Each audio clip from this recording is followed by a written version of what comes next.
Olá, você, aluno do curso médio de teologia.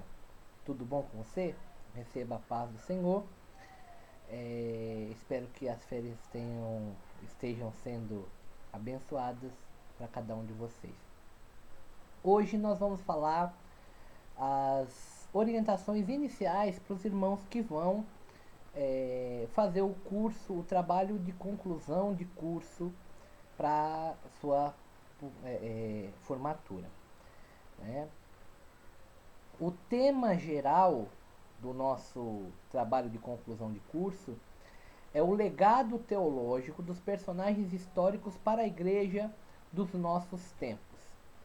Então, o grande objetivo é apresentar a importância teológica dos ícones históricos da teologia para a configuração da identidade cristã atual. Então, vejam bem, é, o propósito de vocês neste trabalho é apresentar o legado dessas pessoas e o que elas trazem de relevante para os dias de hoje. Então, quais formulações teológicas nós podemos destacar desses homens de Deus para o dia de hoje?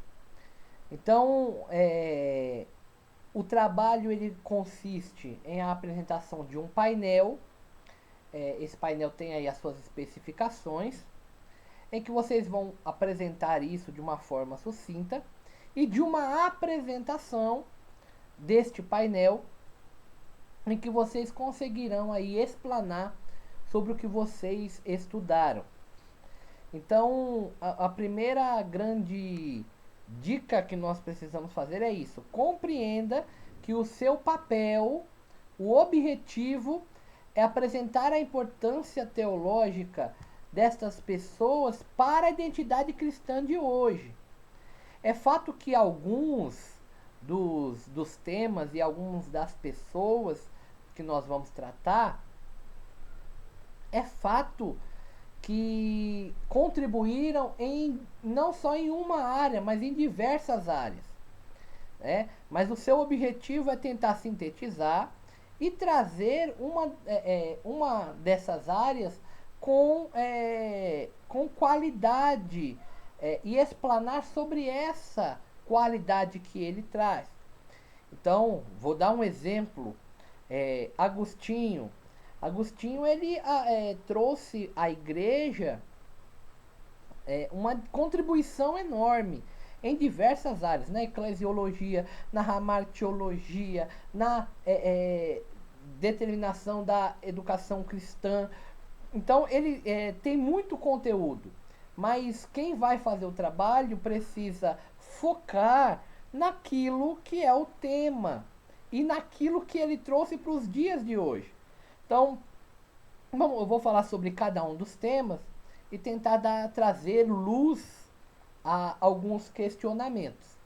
Então, o primeiro grupo ele vai falar sobre o legado mosaico para a construção da identidade familiar. Então, o que nós encontramos, por exemplo, lá no Pentateuco, na história, no legado mosaico, nas leis mosaicas, que auxiliam para a construção da identidade familiar. Então veja que o tema, apesar dele ser abrangente, mas ele é focado em uma área. Então veja bem, o que a experiência do povo, por exemplo, nos 40 anos de deserto, trouxeram para o legado para a identidade familiar. O que as leis cerimoniais trouxeram para a identidade familiar. O que a história mosaica ela trouxe para a identidade familiar dos dias de hoje.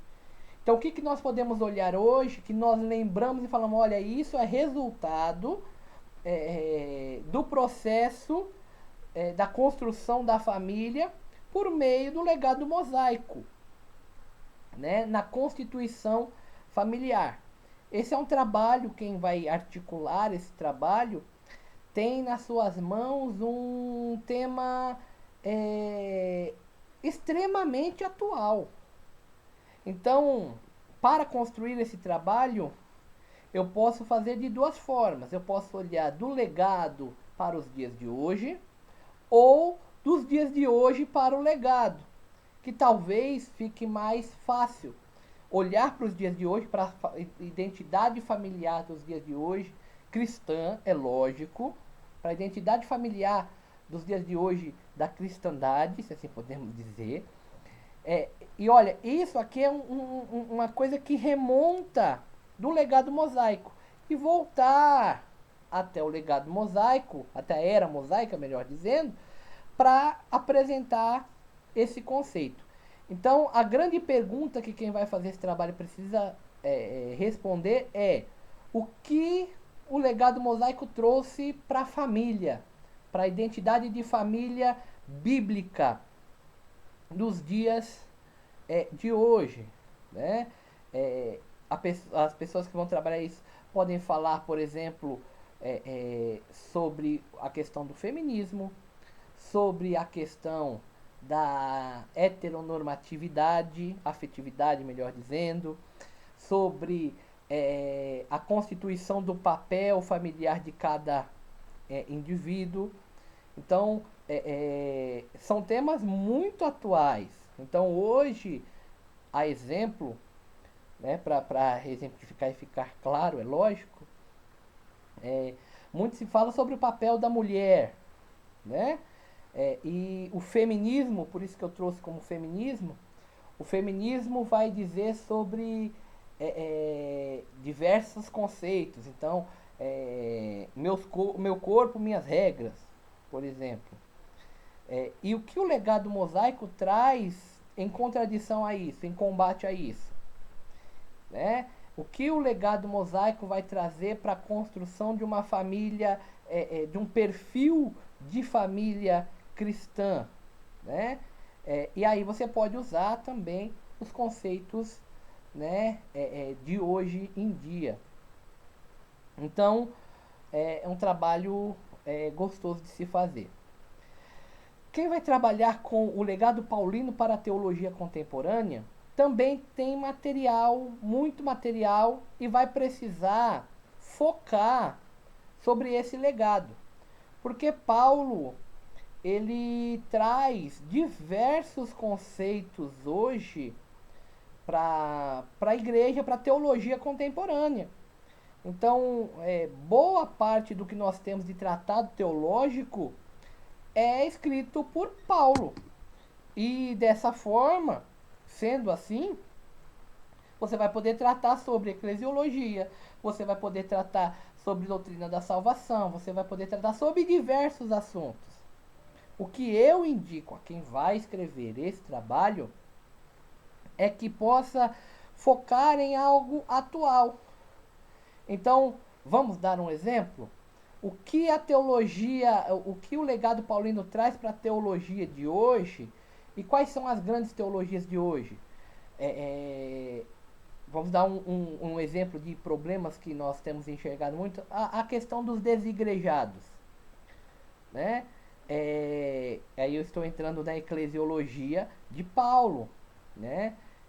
E como Paulo tratava a igreja para que a igreja fosse um corpo só. Então Paulo vai falar que a igreja é um corpo, que a igreja é um, que sem fora do corpo não há vida. Então eu posso utilizar isso para mostrar o legado que Paulo trouxe para a teologia de hoje. O que é que ele trouxe como legado para o que nós vivemos hoje, para a teologia como ela é formulada hoje? Esse é um dos caminhos. Existem outros caminhos que podem ser tomados por quem vai tratar sobre o legado paulino. Então, o que Paulo trouxe a exemplo para a constituição de igrejas no dia de hoje, né? Qual que era o sistema eclesial que Paulo defendia, né? Novas formas de de se exercitar a fé. Paulo defendia ou não defendia? Exemplo aí, os pontos de contato, né? O lenço, e tem uma passagem nos Atos dos Apóstolos falando sobre Paulo, justamente sobre essa questão do lenço, que pode ser muito bem abordada para mostrar que a teologia do que Paulo fazia é totalmente diferente nesse sentido, desse exemplo que eu estou dando, dessa teologia hoje sobre ponto de contato. Então, qual que é o legado? O que Paulo traz de importante para a teologia de hoje? Então, como eu falei, vocês vão encontrar, o material é vasto, todas as cartas e epístolas pastorais, além do livro de Atos dos Apóstolos, são um material amplo. Então, vocês precisam focar em um desses pontos, né? Ou vocês podem tratar na generalidade, também não há problema. Então, tentar trazer dentro desse trabalho os principais pontos, sem linkar com a questão da atualidade do que se acontece hoje, mas os principais pontos do que essa teologia de Paulo trouxe para hoje. O que ela contribuiu para a eclesiologia, para a teontologia, para a soteriologia, para a ramartiologia, por exemplo, né? Então, tentar fazer um apanhado geral, se assim podemos falar, para que vocês consigam construir aí um bom trabalho. Então, tem vamos dizer assim, basicamente dois caminhos. Focar em algo contemporâneo e se aprofundar nesse algo contemporâneo, ou tratar na generalidade sobre a importância de todos os temas que Paulo acabou tratando, todos, né? Seria impossível, mas uma grande parte desse legado paulino para a teologia contemporânea. Um outro grupo vai falar sobre o legado agostiniano para a ramartiologia. Então, quem vai trabalhar com esse tema vai precisar focar na ramartiologia. Agostinho vai ter materiais sobre diversas áreas teológicas, mas o foco é tratar os conceitos que Agostinho cria fizeram com que o pensamento cristão evoluísse para a doutrina ramartiológica que nós temos hoje, né? Sobre o conceito do pecado, principalmente sobre o conceito do pecado original, né? Ou pecaminosidade. Ele vai ser um dos primeiros que vai tratar exaustivamente sobre esse tema. Portanto, aquilo que ele pensou na sua época fez referência a muito do que nós temos hoje. Então lembremos, principalmente esses grupos que vão falar sobre irmãos mais do passado. Então, Moisés, Paulo, Agostinho, Tomás de Aquino, né? Vamos exemplificar a Reforma Protestante. Ela foi baseada, com efeitos basilares, no legado desses homens, no legado do Antigo Testamento, no legado do Novo Testamento, no legado dos escritos de Agostinho, no legado de Tomás de Aquino. Então, a doutrina que se construiu lá na frente, né, vamos dizer assim, com a questão da Reforma Protestante, ela nada mais é do que resultado da evolução do pensamento, a exemplo desse trabalho de Agostinho, da ramartiologia que ele cria e que ele começou a sistematizar e a explicar de uma forma mais filosófico-teológica. Então, inspirado nisso, chegou um dia que Lutero pegou e falou: chega e vamos à reforma, inspirados nesses conceitos. Então, quem vai escrever esse trabalho precisa levar em consideração, primeiro ponto, ramartiologia, doutrina do pecado, e o que ele trouxe de relevante para os dias de hoje, para o que hoje nós conhecemos como hamartiologia. Né? Então lembre-se, apesar da Bíblia falar sobre hamartiologia, falar sobre o pecado, sobre a doutrina do pecado, Agostinho ele vai começar a sistematizar, a organizar isso, a fazer um estudo focado na doutrina do pecado e vai começar a juntar esses links sobre o pecado. Então isso é muito importante. E aí a pergunta é: o que isso fez de tão importante para o que nós temos hoje? Tem aí uma resposta que vai nortear esse trabalho.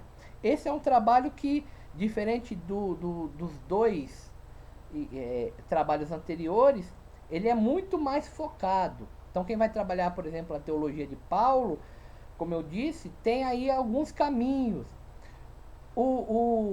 Quem vai falar sobre o legado mosaico para a família também pode ter alguns caminhos, apesar de ser fechado no legado mosaico, mas tem caminhos de como é a família hoje, né? Como é o modelo, melhor dizendo, como é o modelo familiar bíblico e diversos pontos aí para tratar. Pode falar sobre relação de pais e filhos, sobre relação entre marido e mulher, sobre papel, sobre sacerdócio, sobre... Tem um vasto. Quem vai tratar sobre o legado agostiniano? Não. Ele precisa fechar na questão da hamartiologia e dessa construção para os dias de hoje. O quarto grupo vai falar sobre o legado de Tomás de Aquino para a educação cristã. Este talvez seja o trabalho mais histórico que nós tenhamos dentre os 7 grupos. Por quê? Porque Tomás de Aquino, além da sua construção para as doutrinas, ele foi um grande entusiasta da educação cristã, dos modelos e métodos de educação cristã na sua época, é lógico, mas que inspiraram o que nós somos hoje. Então, quem tratar sobre esse trabalho pode tratar, por exemplo, de uma evolução histórica desde do pensamento de Tomás de Aquino sobre a educação cristã, passando pelas eras, chegando até o dia de hoje. Quem tratar sobre esse tema pode falar especificamente sobre o método de ensino de Tomás de Aquino. Quem tratar sobre esse tema pode trazer o que de relevante ele trouxe de novidade e essa evolução até os dias de hoje. Então esse talvez seja o tema mais histórico do que conceitual teológico.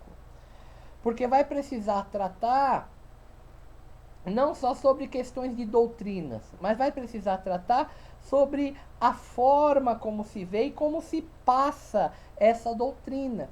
Então, o que diferente Tomás de Aquino traz para uma educação cristã mais efetiva e uma educação cristã mais próxima ao seu ouvinte, diferente dos demais, em que ele conseguiu ser visionário na sua época para trazer mais próximo do ouvinte a educação cristã.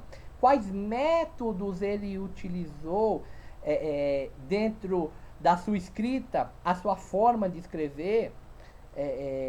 Já estou dando uma importante dica. A sua forma de escrever, a sua forma de colocar os argumentos, a sua forma de passar esses argumentos.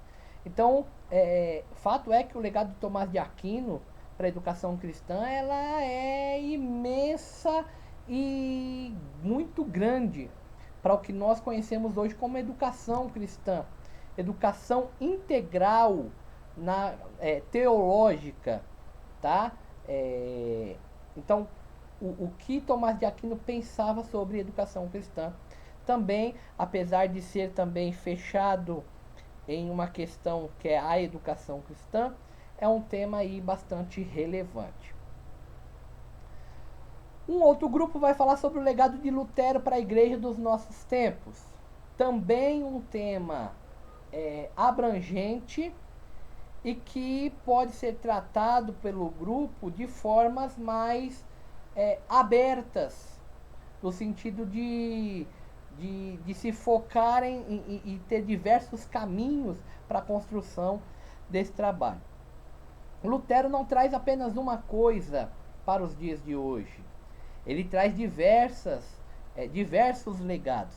Então o grupo pode optar por trabalhar cada legado de uma forma mais simples e mais compacta, ou pode escolher um dos legados e através disso fazer de uma forma mais exaustiva. Então, o que Lutero defendia e lutou para que acontecesse, vamos assim dizer, transparece aos dias de hoje. Então, vou dar alguns exemplos. Sola Scriptura, somente a escritura. O solas aí vai ser bem importante, né? Quando falamos, por exemplo, de sola Scriptura, está dizendo sobre que apenas a escritura pode ser a nossa regra de fé normativa. E aí a pergunta que fica nesse meu exemplo aqui: será que hoje grande parte da doutrina da igreja dos nossos tempos seguem a sola Scriptura? Ou algumas coisas introduzidas no sistema de culto, no sistema de crença, são contrárias à sola Scriptura, né? Somente a fé, sola fide, né? Será que esse conceito permanece no geral, ou algumas denominações declinaram disso, né? Aí eu posso, por exemplo, falar sobre a questão dízimo, sobre a questão e outras questões. Então, o pensamento do legado de Lutero para a igreja nos nossos tempos é importante e relevante, né? Apenas, por exemplo, a questão da interpretação bíblica. A interpretação bíblica, Lutero defendia que todos deveriam ter acesso à Bíblia, mas ele não defendia que todos deveriam interpretar a Bíblia, né? Justamente porque ele cria que a interpretação bíblica deve ser guiada pelo Espírito Santo e que há apenas uma interpretação, que é a de quem escreveu, de quem inspirou, que é o Espírito Santo. Por isso não há abertura para demais interpretações. Isso hoje acontece dessa mesma forma? Uma grande pergunta para quem vai responder e vai fazer esse trabalho. Um outro grupo vai tratar sobre calvinismo e arminianismo, Calvino versus Armínio, o legado da controvérsia soteriológica para o pensamento cristão. Então vejam, quem for fazer esse trabalho também precisa ter a atenção e o cuidado sobre o que vai tratar. Porque a ideia não é fazer uma contraposição Calvino versus Armínio no sentido dos facts ou da tulipe. E sim, o que esse conflito teológico trouxe de positivo para a soteriologia do pensamento cristão atual. Então, esse é um outro trabalho que é mais fechado. Ele tem um objetivo e quem vai escrever não consegue, não deve, melhor dizendo, fugir desta ótica, uma vez que o objetivo é tratar sobre o legado. Então, o que essa controvérsia Calvino-Armínio trouxe de positivo para o pensamento cristão? E como isso se deu? Então, lógico, de uma maneira bem simples, nós podemos dizer, Calvino versus Armínio trouxe que nós começamos a estudar melhor soteriologia. Joia! Como se deu isso durante o tempo? Então, qual que é o legado disto para a soteriologia de hoje, né? Então, a ênfase aqui não é nos pontos divergentes, e sim nos pontos convergentes. Na Tulip e no Facts, um dos pontos é convergente, mas nos pontos convergentes da intenção em trabalhar sobre esses temas. Então é fato que quem fazer precisa compreender os pontos do calvinismo e os pontos do arminianismo para trazer um conjunto, para trazer em conjunto o que essa controvérsia trouxe de positivo para a soteriologia. Então a ênfase não é nas divergências, a ênfase é nas convergências. E aí o grande desafio é isso, é encontrar a convergência. Porque existem e não é uma só. Existem várias convergências entre essa controvérsia. Mas trazer a esse ponto essa importância, tá certo? E por final, um grupo vai tratar sobre o legado wesleyano para a vida prática cristã atual. Então este é também um trabalho, esse talvez ficaria no meio termo, né? Porque o objetivo geral é tratar o que o legado de Wesley, a vida de Wesley, dos irmãos Wesley, né, mas principalmente de John Wesley, que ficou mais notabilizado, para a vida prática cristã atual. Então, nós vemos que a parte de Wesley, a vida de Wesley, o momento em que o Wesley, os Wesley surgem, é um momento de reavivamento, um momento de avivamento pós reforma protestante. Então, Wesley, junto com seu movimento inicialmente pietista e posteriormente metodista, ele vai trazer esse reavivamento e vai produzir uma questão da paraprática cristã, de uma teologia que, não por parte dos reformadores, quero deixar isso bem claro, mas pós-reformadores, uma teologia que se tornou apenas escrita para não se tornar uma teologia prática.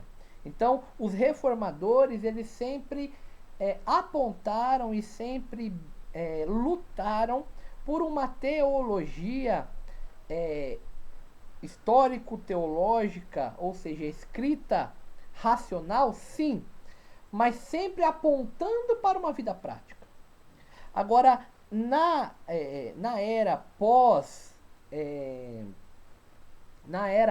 pós-reforma, nós vemos que houve um esfriamento no sentido da teologia prática, para passar para apenas uma teologia ortodoxa, no sentido ruim da palavra. Ou seja, uma ortodoxia fria.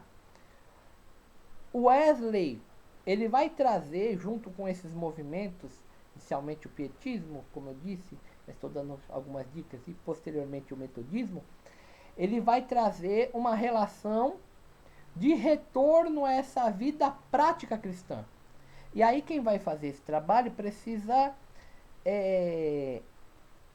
observar o que ele dizia sobre a prática da vida cristã e o que isso trouxe para os dias de hoje.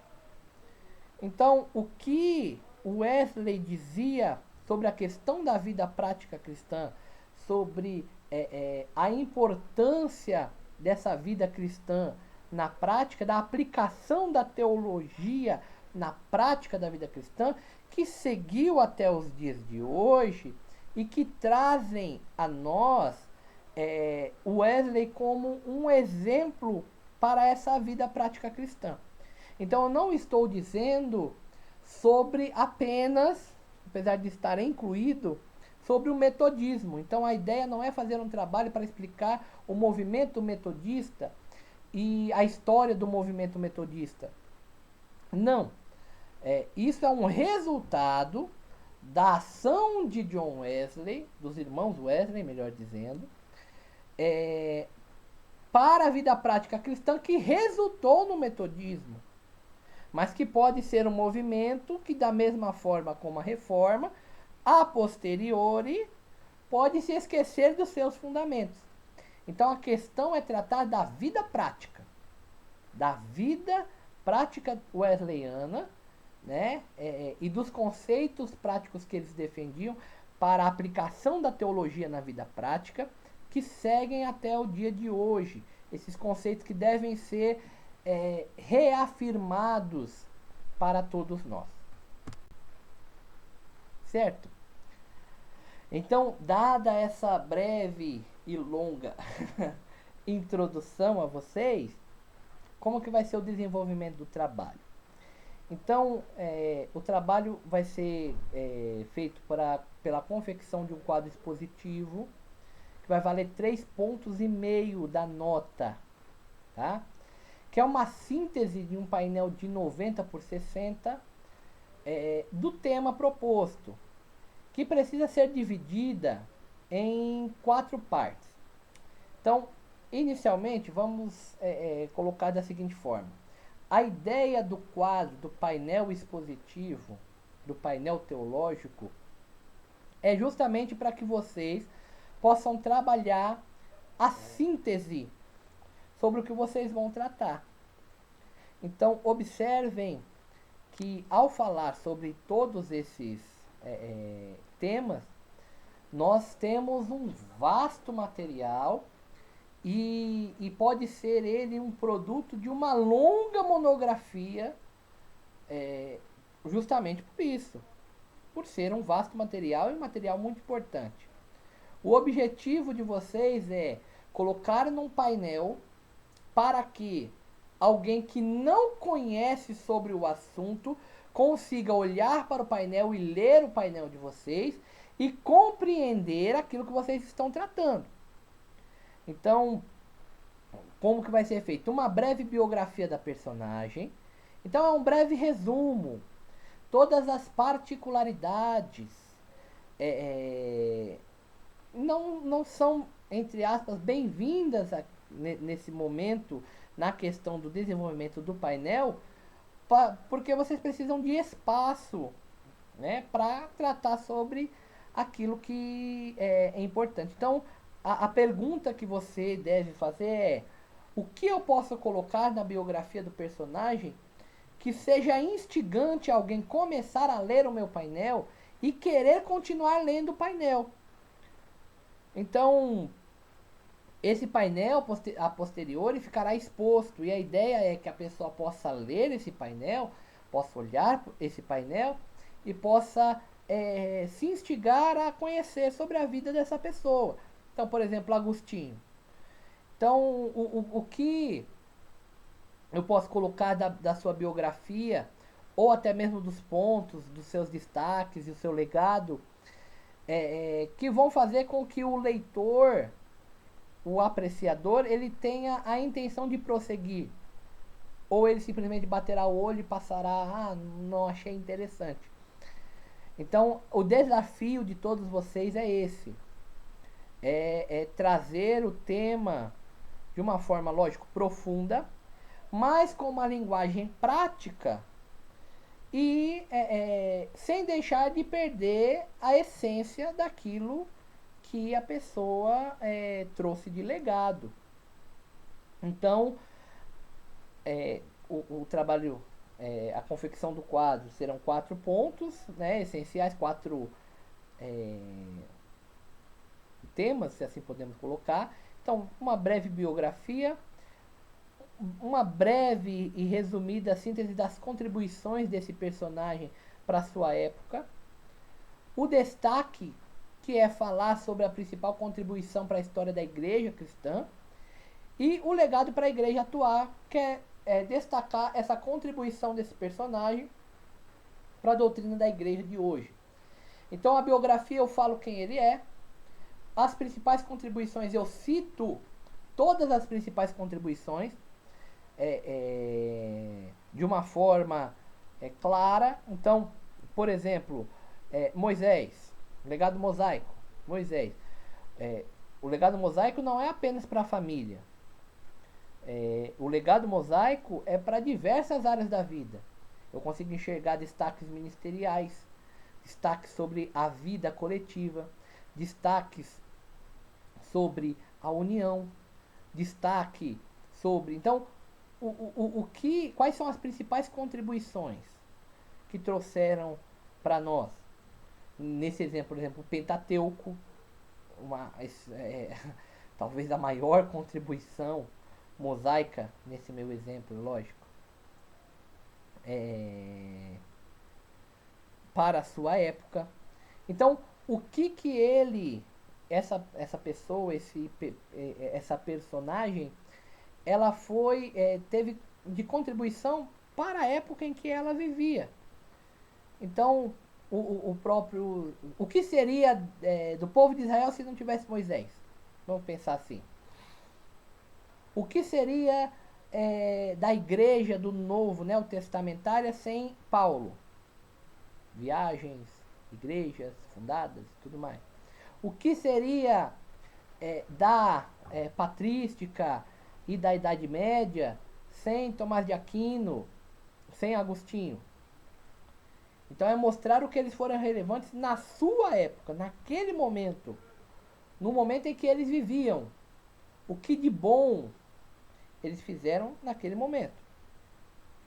O destaque falar da principal contribuição dessa pessoa para a história da igreja. Então eu acabei de dar um exemplo anteriormente. Os escritos de Agostinho inspiraram, por exemplo, na história Lutero na Reforma. Então lembremos, vou dar um exemplo fora do nosso, porque senão eu vou acabar respondendo para vocês todas as perguntas. Mas exemplo, Lutero, ao fazer as suas 95 teses, ele foi inspirado que o justo viverá pela fé. Então, esta palavra inspirou, contribuiu para que ele fizesse a reforma. Né? Então, observar o que essas pessoas contribuíram para a história. Então, Wesley, por exemplo, legado para o movimento metodista, né? Podemos falar de Calvino e Armínio, um legado para a soteriologia, mas também para a educação e para a formação ministerial, dentre outros. Tá? E, por fim, o legado para a igreja atual, as contribuições ou a contribuição dessa personagem para a doutrina da igreja hoje, para o que nós somos hoje, para o que a igreja é hoje. Tá? Então, o quadro em si, ele vale 3,5 pontos. Então, a apresentação desse quadro vai valer 3 pontos, né? Sendo que vocês vão ter um tempo de 20 minutos para articular sobre esse quadro. Então, o mínimo são 17 minutos e o máximo são 23 minutos. E terão mais 5 minutos para perguntas da banca, se houver essa necessidade, se a banca achar, ou considerações sobre o trabalho de vocês. Então lembre-se, o quadro, esse é o efeito inverso do trabalho do básico. Enquanto no básico, a grande preocupação de trazer diversos conceitos, rechear o trabalho, no escrito e na apresentação, ela é mais contida. Para vocês o efeito é inverso, uma vez que vocês vão precisar trabalhar a síntese do que vocês vão tratar no quadro e ter uma apresentação maior. Então, vocês têm entre 17 e 23 minutos para tratar sobre esse assunto de vocês. Nós vamos colocar aí 2 pontos sobre a pontualidade nas apresentações.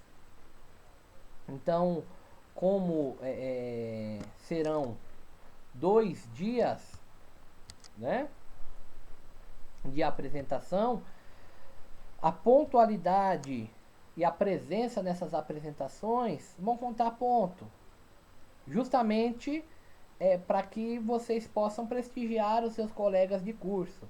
Olha só, 2 pontos de tranquilidade, né?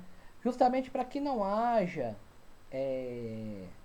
essa questão. Então, é importante que vocês se preparem antecipadamente, para que um grupo não esteja falando e vocês estejam se preparando para a vez de vocês. Eu sei que sempre é bastante tenso nesse sentido, mas é importante que nós possamos nos organizar em relação a isso, tá certo? Então, a presença e pontualidade nas apresentações, até para que o primeiro grupo não seja prejudicado. Então, está ali apresentando, então a ideia é que comece 19h50 no máximo, né? É, é, e o aluno está ali apresentando e o outro chega, acaba atrapalhando. Então, para que nesses dias, eu sei que podem acontecer eventualidades, tá? Mas vocês terão 2 pontos na pontualidade. Mais 1,5 ponto sobre a análise do trabalho do curso básico, né? O objetivo que nós temos com isso é analisar o senso crítico de vocês. Então, na banca do curso básico, nós teremos aí também a avaliação de vocês para o pessoal do curso básico, tá certo? Então, dicas para vocês na apresentação. O quadro expositivo, ele já é um indício daquilo que vocês irão tratar. Então, eu sempre falo, evitem ao máximo, principalmente vocês que estão no médio, evitem ao máximo o uso de papéis lá na frente no sentido de leitura. Então, os conceitos precisam estar na mente de vocês. Vocês podem levar, tá? Desde que vocês façam isso em tópicos. Mas o próprio quadro já é uma ajuda para vocês. Então, no caso de vocês, eu desestimulo vocês a produzirem slides. Porque senão é uma visão dupla. A ideia é que vocês expliquem o quadro. O quadro vai estar resumido. Vocês explicarão profundamente o quadro, tá? Treinem antes esta apresentação pela questão de tempo, para que vocês não se percam e percam pontos preciosos por causa de tempo, né? O quadro ele vai seguir um padrão que nós vamos entregar a vocês, esse padrão, né? Que seguirão aí as normas, e isso, né, quando nós estivermos juntos, posteriormente nós vamos tratar aí melhor, mas nós vamos enviar esse padrão de quadro, mesmo sem informação ainda nenhuma. Mas é interessante que vocês consigam agregar fotos, que ele fique bem visualmente, né?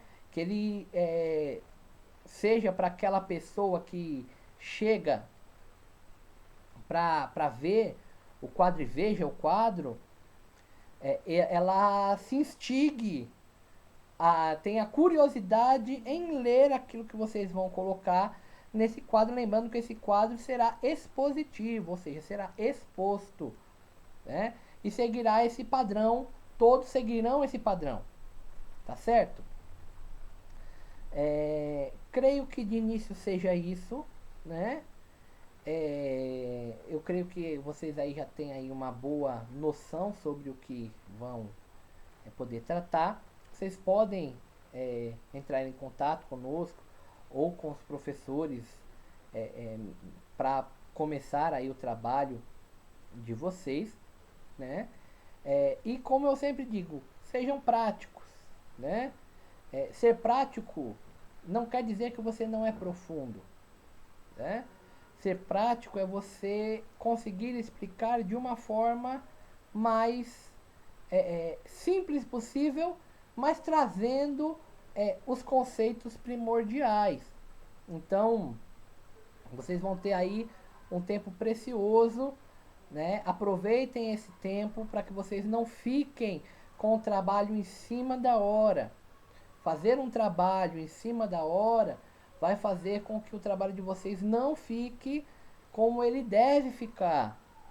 Então eu instigo vocês, comecem a estudar a partir de agora. Comecem a definir o caminho a partir de agora, né?